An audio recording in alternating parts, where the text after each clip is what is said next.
session, we'll be starting with Module 3. Previously, we've covered Module 1 and 2. You can go watch the videos for Module 1 and 2. In Module 3, the chapter is about context-free grammars and pushdown automata. And we will start with understanding what a pushdown automata is, and then we will go on and we'll understand what context-free grammars are and what sort of languages it generates and all. We know the flow of the theory, okay, in theory of computation. You have grammar, okay, which is a set of rules which creates a language, okay, and that language in turn is accepted by machines, different machines. So different languages are accepted by different machines that prove the acceptability of that language, which strings come under that language and so on. In context-free grammar, okay, CFG, we get context-free languages which are generated by context-free grammar, and they are accepted by PDA, Pushdown Automata. Okay, so in Pushdown Automata, we have got these tuples. Okay, 7 tuples. Q always set of states. Okay, summation is the set of alphabets. Q naught is the initial state. Okay, so these 4 states, the first 4 are the same as always. F is final state. Now these 3 symbols again. This is also the same transition function. Okay, over here we have the S naught. Okay, this is the initial stack function. Okay, and what z naught, sorry, this is z naught, my bad, z naught. Z naught is the initial stack symbol. Okay, what this is, we've studied stacks before, and in the stack you add elements and it follows the operation of first in last out. That means the element that is entered first is removed last. Okay, so you pop from the top. Okay, so the last entered element always leaves first, or in vice versa, the element that enters first will always leave last. So for that case, we have z naught that we add as the initial stack symbol. Why do we do this? Because you need some sort of variable that you're going to use to check whether the stack is empty. Okay, so when you're popping out all the elements, the moment you come at z naught, you will know that the stack is empty. Or you want to insert an element and you want to know if the stack is empty or full. Okay, empty or it has some data yet. Okay, on the basis of that you can make more rules. Okay, so these are the 2 reasons why you have z naught. First of all, to check when you have reached empty state for the stack, or to determine rules on the basis if the stack is empty, then such a rule will be followed, production rules, the ones we create. And if there is an element existing in a stack, which rule to be put. Okay, the transition function. So this is what z naught is. Then we have tau. Okay, you can write this as the Greek symbol T, the curvy T, okay, or this symbol. Now over here I've mentioned this is a mistake. Okay, it doesn't point to the top of stack. Tau is basically the stack symbols, okay, stack operations, and we'll get to that in a moment when we are studying the operations. And finally, transition function. Again, in PDA we have 2 types of PDA, which is the DPDA and NPDA, deterministic and non-deterministic. Again, same definition as the finite automatons. Okay, deterministic shows you every one transition for every one of them. Okay, again the rule states the same. On the other hand, NPDA, non-deterministic, you can show multiple transitions or just a single transition, and the power of NPDA is greater, okay, than the DPDA. This is something you can remember, may come in theory. And the transition function changes as such for NPDA, where you have the stack operation, the alphabet, and the state, and you can transition to such states and perform stack operation. Now, an important thing to note is, in terms of transitions, you also have empty. Okay, that means you can have 2 power q into stack function operations. Okay, you can have 1, 2, or more. Okay, like we did in NPDA, you can have multiple. You can have 1, you can have none, or you can have multiple. Again, in this one, that's why we have clean closure, because you can have none. Okay, no transition at all as well. Or you can also have, we will study the operation, skip operation, the third operation, where you don't perform any stack function, but you just change state. So getting to stack operations, there are 3 operations, push, pop, and peek. We don't need the peek operation in this, okay, because we aren't coding here. Okay, we're not programming anything, we're just performing operations. So first of all is the push operation. In the push operation, you add elements to the stack. Okay, first of all, our stack will be initialized with the z naught symbol. Okay, just remember that is the case every time. You just have to add the z naught symbol.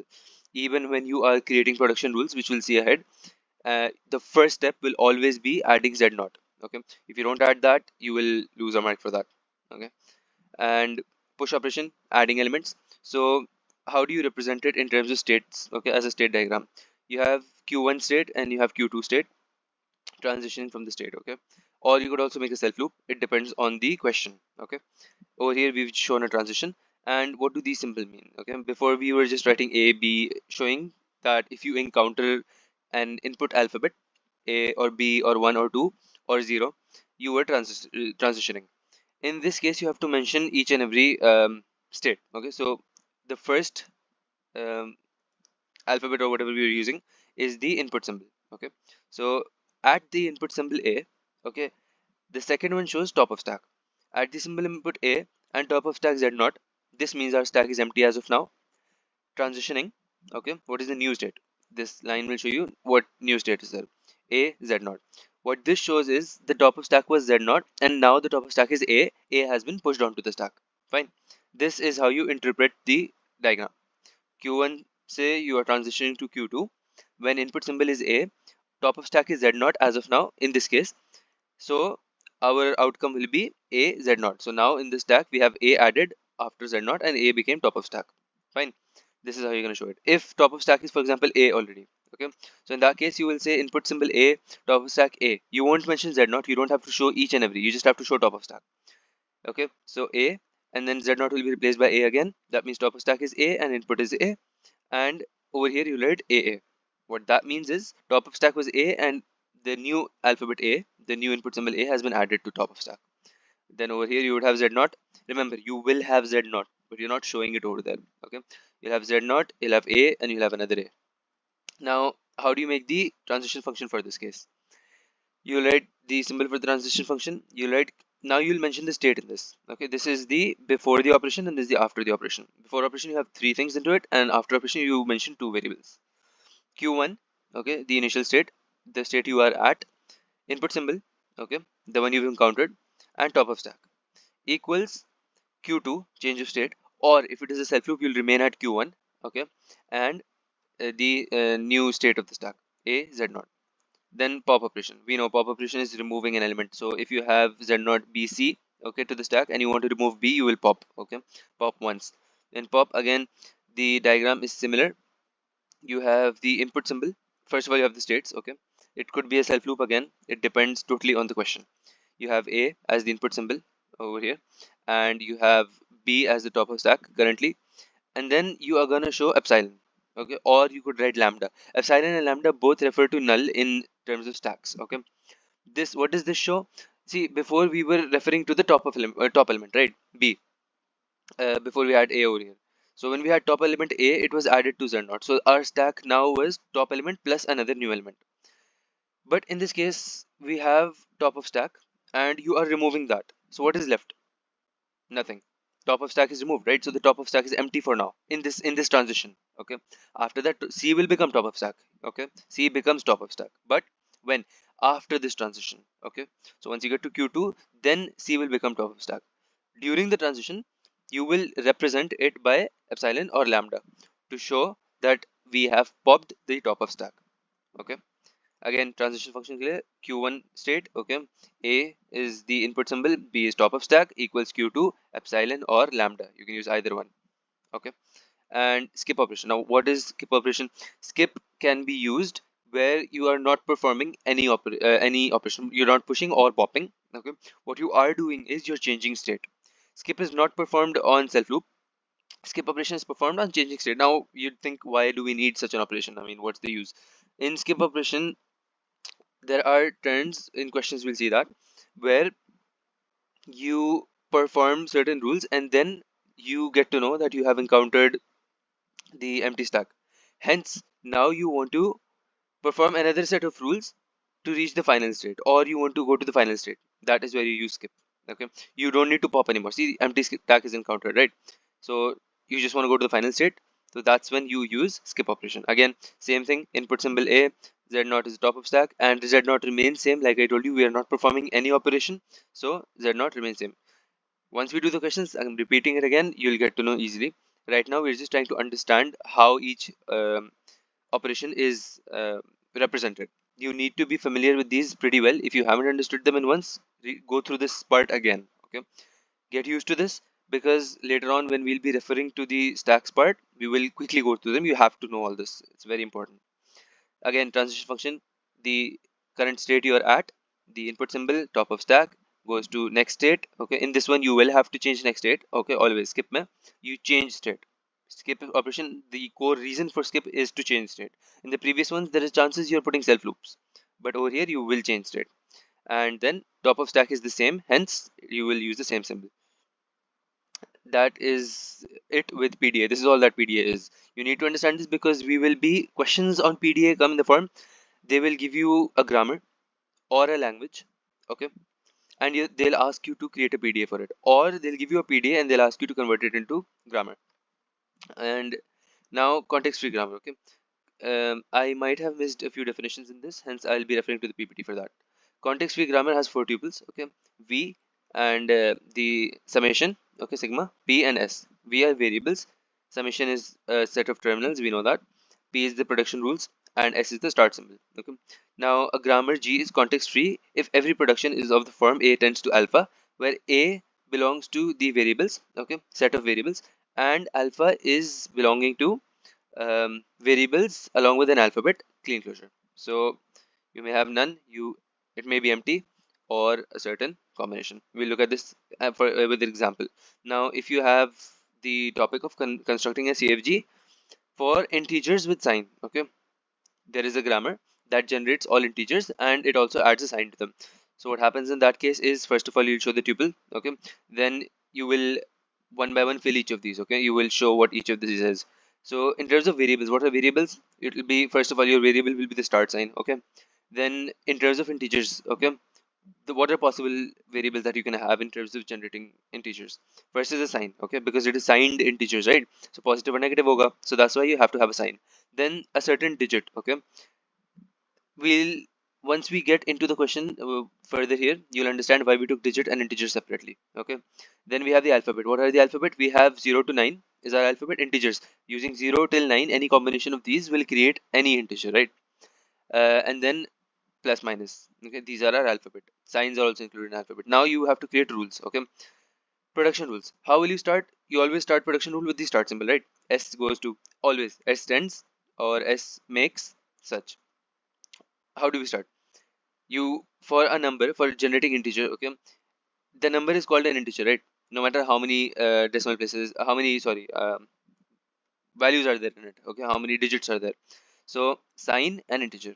Okay, this is in the same way we generated previously. Alphabet, so the sign is the alphabet. Okay, over here in this case, or no, wait, sorry, sign is a non-terminal in this case, and terminals are represented over here. The terminal is plus minus. Okay, so sign will be there, and then integer, any integer.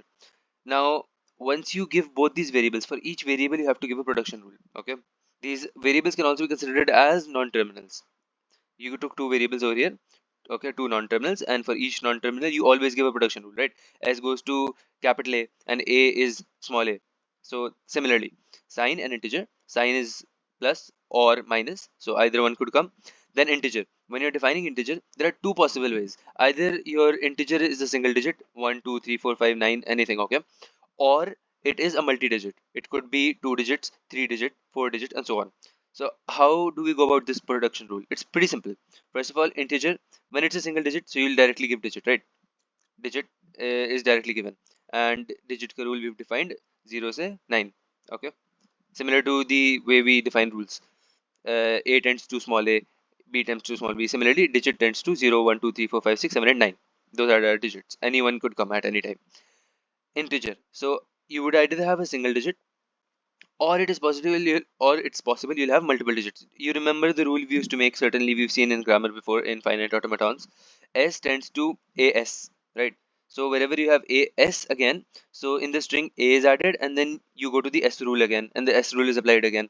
Similarly, for a couple of iterations, same thing we've done over here. Integer, okay, in this case when you have a n digit number, so you'll add a digit and then you'll go back to the integer rule. Okay, so 2 digit number, how will it be made? first of all, this rule will be applied, this production rule, digit integer, for example 12. Okay, so digit will be 1 and then integer. Okay, take integer as I, capital I, as the non-terminal capital I. So I goes to 1 I. Okay, and then you will call the rule again on I, right? Since it's a 2-digit number, so the second time you'll directly get a digit 2. So you'll get 1 I and then I will be replaced by 2. So 1 to 12. Now your number is 1, 2, 3, 3 digit. What happens? It calls this rule first for the first digit.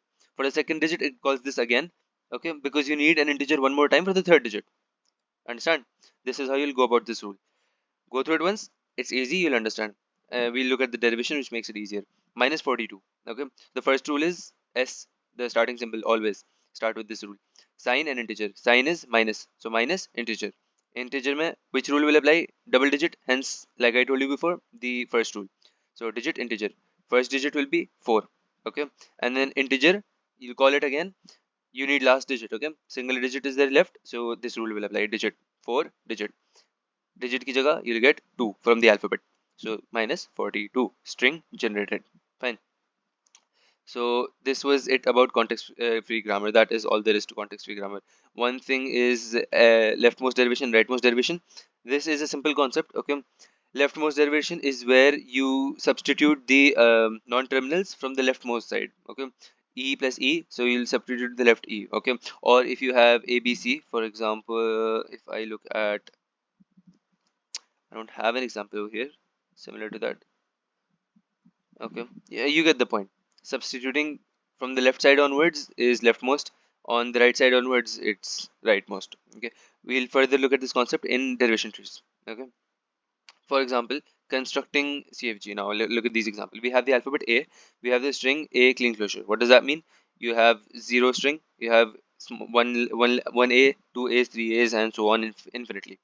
So you have to create a grammar for this. In this case, like I always told you, remember, whenever you're constructing a grammar, you're given rules, you're given PDA, you're given DFA, NFA, anything, always make it a habit to create a language first. Okay, L equals so on. Make a language always. Okay, it makes it so much easier. And start with the smallest string. Okay, whenever you're creating the automatons. Now over here you'll give the tuple for grammar. Okay, and now you'll create a production rule. What is the production rule? Very simple rule for this case. Okay, S turns to AS or epsilon.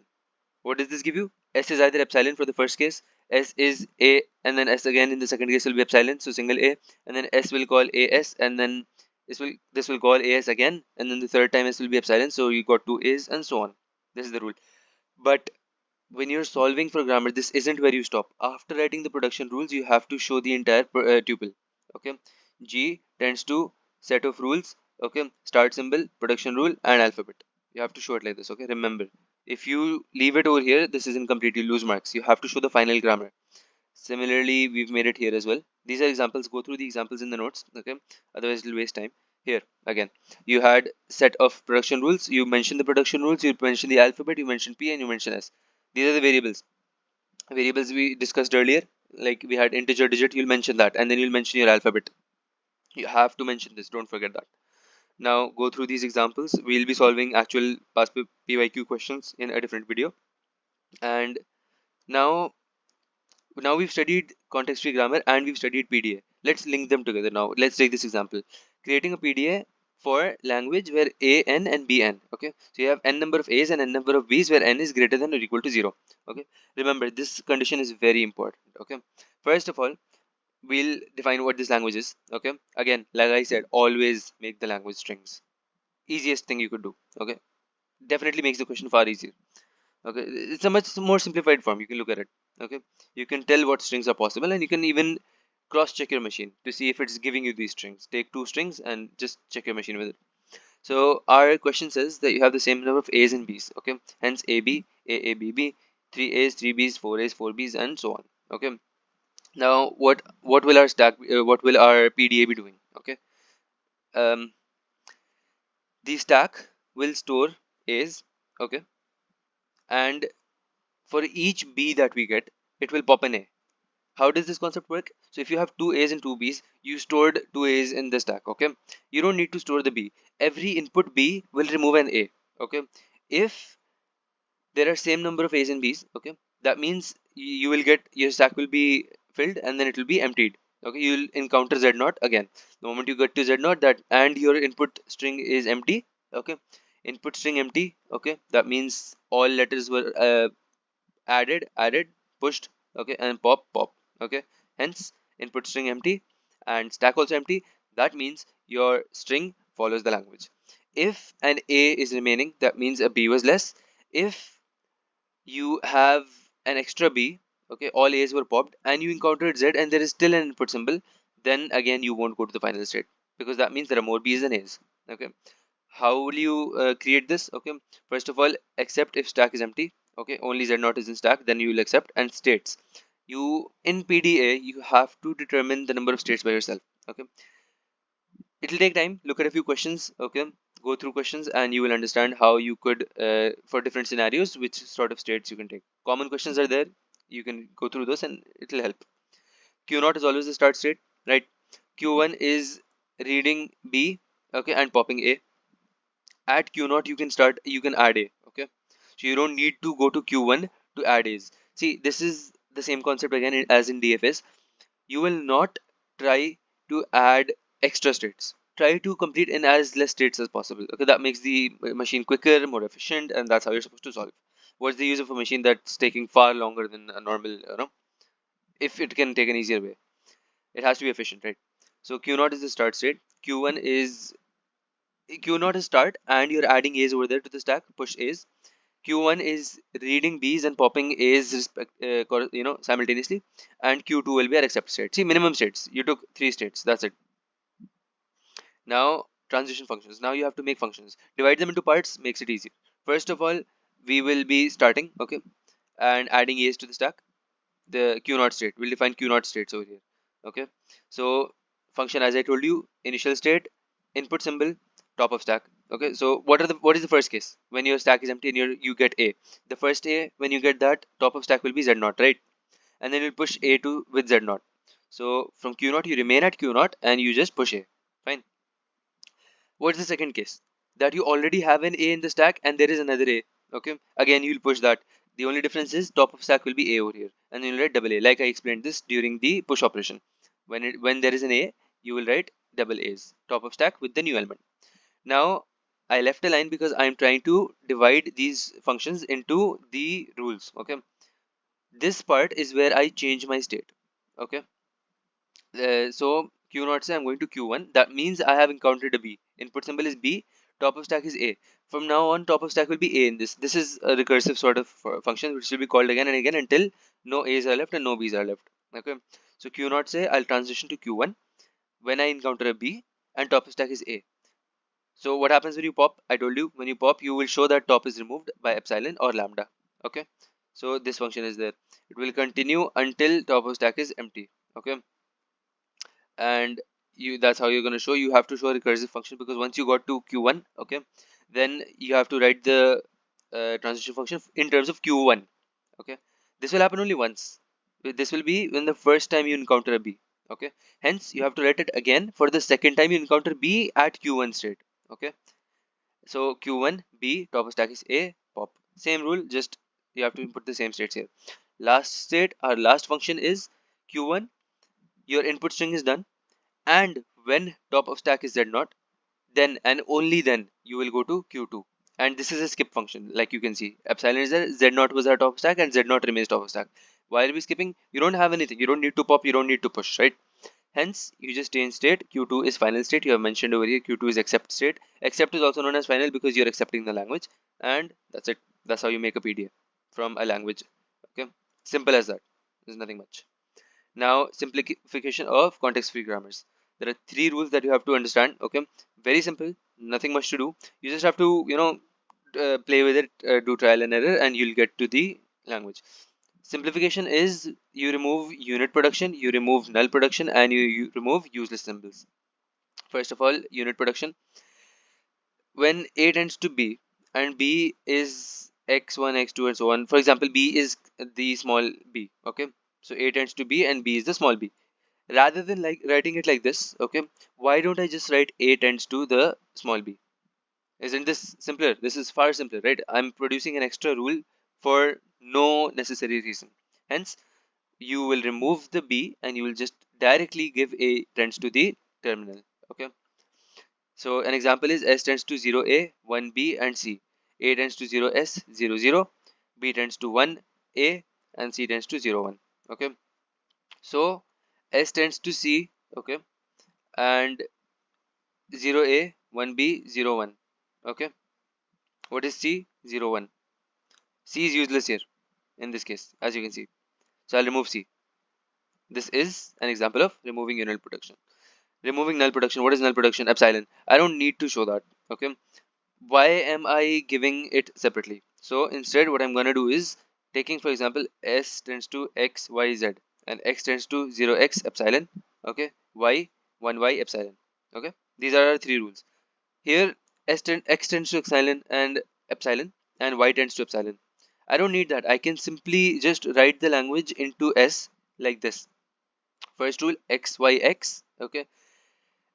Second rule is X, Y. Okay. How is this? When X is epsilon. Okay. X is epsilon in certain case, right? So remove epsilon from here and just write the rule if X is epsilon. Look, in a grammar, you're gonna replace the non-terminals with the production rule for them, right? X के production rule में there is a chance it is epsilon. So either the first X can be epsilon or the second one can be epsilon. Similarly, Y में the chances this middle Y will be epsilon.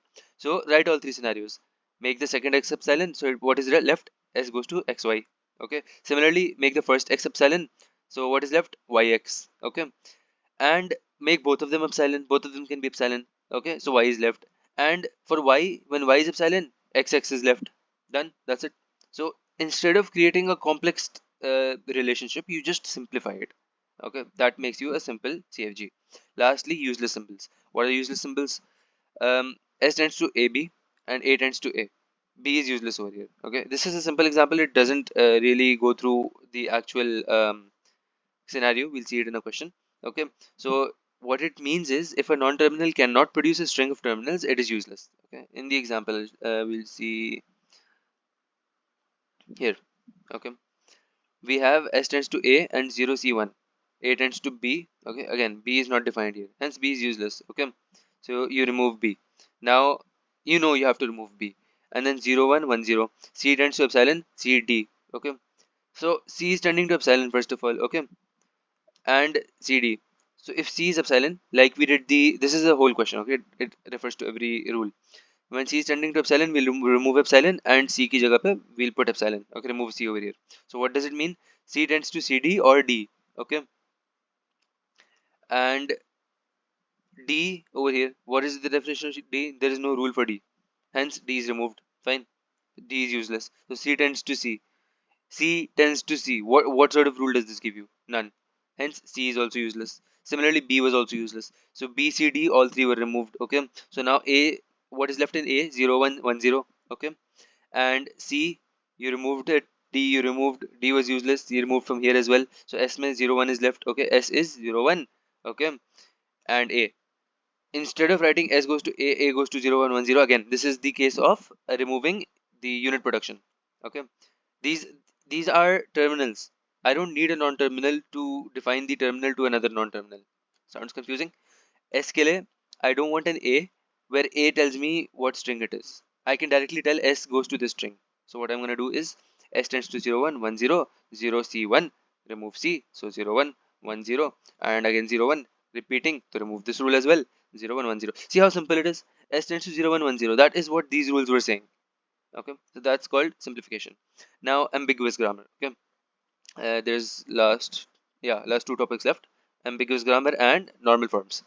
Ambiguous grammar is based on parse trees or derivation trees. So first we look at derivation trees. Fine. Here, a derivation tree is a tree that shows you the possible rules for a grammar. Okay, this will be let's take this case. Okay, if you have a grammar, S tends to A, capital A, S, or just the terminal A, and then A tends to SBA, and then SS and BA. Okay, so these are two production rules you have. On the basis of these production rules, you can construct a string, right? On certain substitutions. For a same string, you can have multiple different substitutions. Again, है ना? You can cross apply the rules, and accordingly you can get a string. Examples, let's look at them. S tends to AAS, right? In terms of A, we replaced SBA. Okay, so you got A, S, B, A, S. Okay, and what did you replace next? Okay, A is there, B is there, S ki jagah you placed A from this rule. Okay, lastly you have two A's, you have a B and you have AS. Okay, hence in A you put BA. Okay, and S may you put A, hence you get the string AA, BB, AA. Similarly, the other way is you have AAS, you replaced S with A, and now in terms of A you put SBA and so on. Okay, and this is the third way of doing it. There are multiple ways of doing it. Hence what you do in a derivation tree is you derive this, you make a tree. Okay, for it, base rule is S, root rule will always be the same. S, start with S, always S is the start symbol, the root, the main rule, the main production rule, the starting production rule, everything. Okay, so you start with S. Okay, take any one scenario and just start replacing them. What happens in S, you will, the first rule that you won't put an A, right? The moment you put an A, your language will be A, your constructed string is A. You don't want that, you want this string as it shows. Show that S gives AA, BB, AA. Okay, so first of all, in a question like this, you're going to apply any one case to show how you derived it, and then you're constructing a derivation tree for it. So derivation tree mein you don't need a single A, you need to show this string. So you will put this rule, A, capital A, S. Okay, the moment you get a terminal in your node, this becomes the leaf node. Now you will not extend the tree anymore. These two are non-terminals, so you'll extend this one first. Okay, you got an A. Okay, now what do you want? Okay, A mein if you put SS, it will give you AAA, or it will just extend the string. You don't need that. Hence, you will put SBA like we did over here. Okay, so put SBA. Again, B is here, so this is a leaf node now. S may put A because B and A is there. You need one more A between the two, hence put an A over here. Okay, this rule puts A, B. Okay, you're gonna take the leaf nodes for the output string. Okay, A, B, and now you have A over here. Okay, you need, and you have S over here. Since you have S over here, you know you're gonna put A. Hai. What is left? B and A.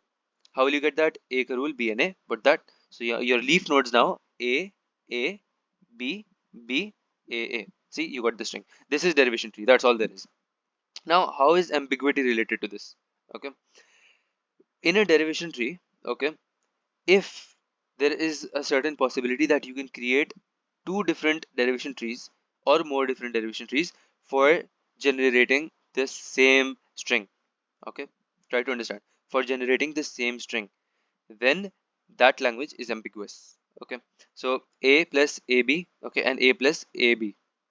Okay, so A plus A into B and A plus A into B. See, you see these are two different trees.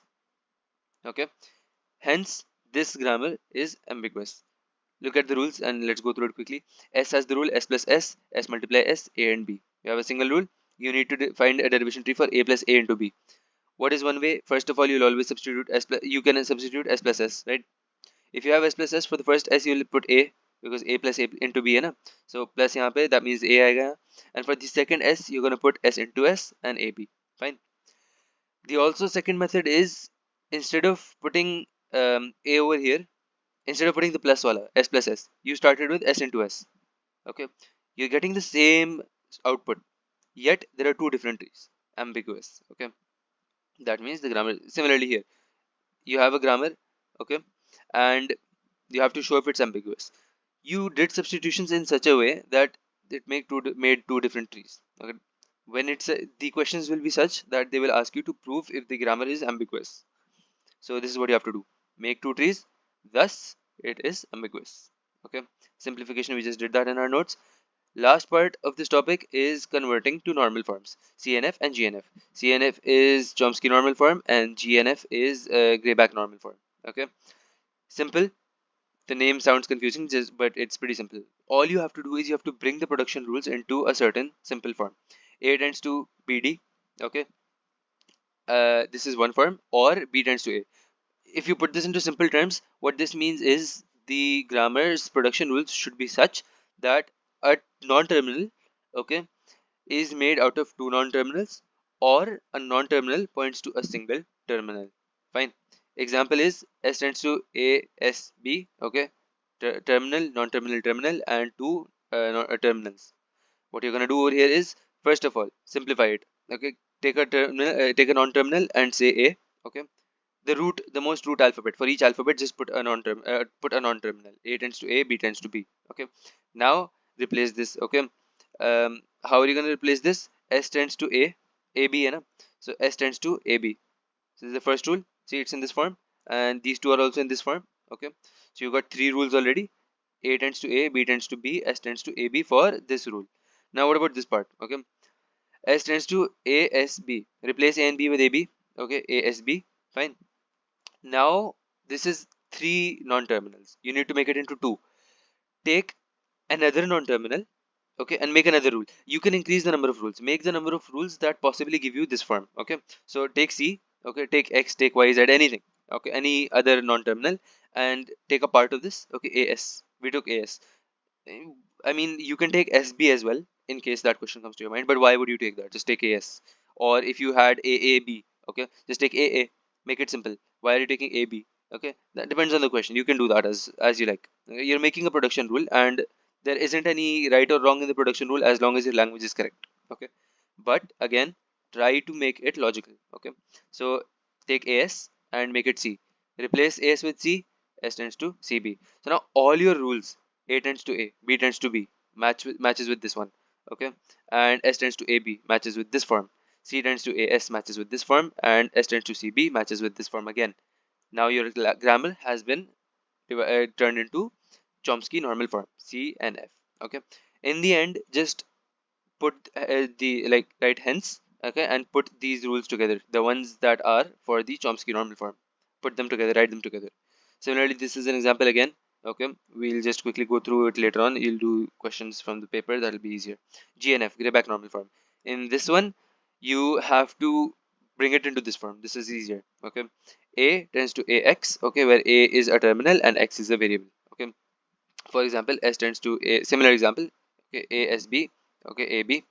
B tends to B, okay, and um, sorry, B tends to B. Okay, so what is you'll replace B over here, SB, and capital B over here. So S tends to ASB and AB. Now you might be confused. How are we doing this? Okay, look at the variable X. Okay, variable with a clean closure. That means you can have any number of variables over there, and by variable you can call it a non-terminal. Okay, so variables. Why can we call it a non-terminal? When we looked at PDA and CFG. In CFG, we took variables and we used those variables and we gave them production rules, right? Similarly, just call them non-terminals for easy understanding. Okay, variables are separate, they are different, but we can use them for easy understanding. Right now, we just need to understand for the exam point of view. So B tends to B, okay. Hence, we created this variable and now replace the variable in there, and voila, you get that.